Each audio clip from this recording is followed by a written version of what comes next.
So,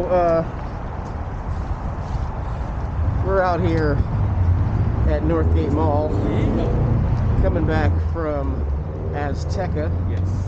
which is probably what we would have been doing if the Tesla supercharger was open, Right. and we were actually charging the car.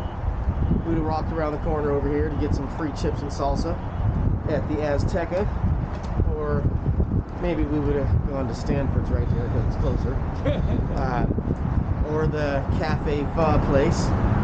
But while we were sitting there eating our chips and salsa and drinking our margaritas, an article popped up in my feed about ChargePoint.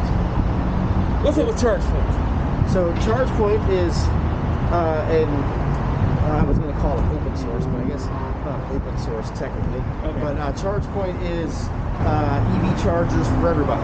Okay. Or, you know, the Tesla supercharger is just for Tesla. But ChargePoint, you can charge any car as long as you've got the proper plug, adapter, or whatever. And some of them are free.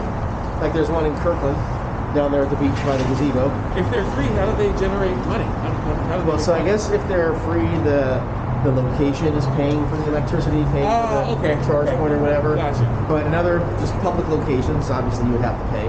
Right. And so while I'm not too confident in the long-term ability of charging stations to generate revenue. Just that model in particular. Like. Yeah, just the same as a gas station. Right. I'll get to that in a second, though. Okay. But meanwhile, they are generating some revenue. Really? You know, I guess they're probably charging some licensing fee or something to have their chargers installed. Okay. Even though they aren't providing the electricity, maybe they get a cut of the profits that are made. Interesting. But like gas, charging for electricity, you can only charge, you know, a very small amount above what the electricity costs you. So the same way that gas stations don't really make any money on gas, They don't. they make money right. on the convenience store, Cheetos. where they're charging you $10 for a pint of milk. Yep. You know, they're charging you for the convenience of buying their overpriced products. Yep. While you're getting gas anyway. That's right.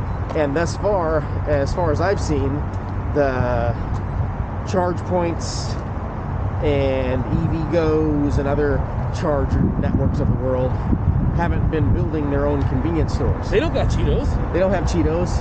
They don't have overpriced milk. Right. They don't have condoms. Right. They don't have all the normal things that you would buy at a gas station, like overpriced Gatorade and overpriced vitamin water and stuff like that. Right. So they're not making that extra profit to kind of balance out what they're not making on the gas. That's not good. On the electricity in this case for ChargePoint. So how is it that they're doing well? Are they doing well? I think it's just that initial Excitement of something that's novel. Exactly. I think the price to earnings ratio for the stock is probably way bloated, and eventually people are going to figure out that, hey, they don't have overpriced milk and vitamin water and Gatorade. Right. So maybe this stock really isn't worth what we think it's worth. Okay. But as the network builds out, I think there's still money to be made. They were $11 million over projected earnings. Really? So they're doing better than they say they're going to do. Well, do you so think that's something. With the advent of electric cars, that the gas stations will eventually go away, and these might be a replacement for that, and that's why people are investing now, trying to get I think the early? gas stations are going to have to install chargers at some point. That's going to be a law. That's what's going to happen. But yeah, until that happens, there's no plans for that as far as I'm aware in their business model. So until that happens, they got nothing. Y'all need to get some Cheetos. Yeah. ChargePoint needs Cheetos, and then we can do something. Right. Anyway, check the valuation on the charging stocks. We're here at the Northgate Tesla Supercharger, which Tesla obviously owns. That's part of their network. That's part of the product that they sell when you buy a Tesla Model S or Model 3 or Model Y or a Roadster for that matter. It comes with the charging network. And the markup on the electricity is very minimal. But like everybody else, Tesla doesn't have milk and Cheetos. So do with that information as you will. I'm Antoine. I'm Jay. This is Tech Taste Daily. Peace. Peace.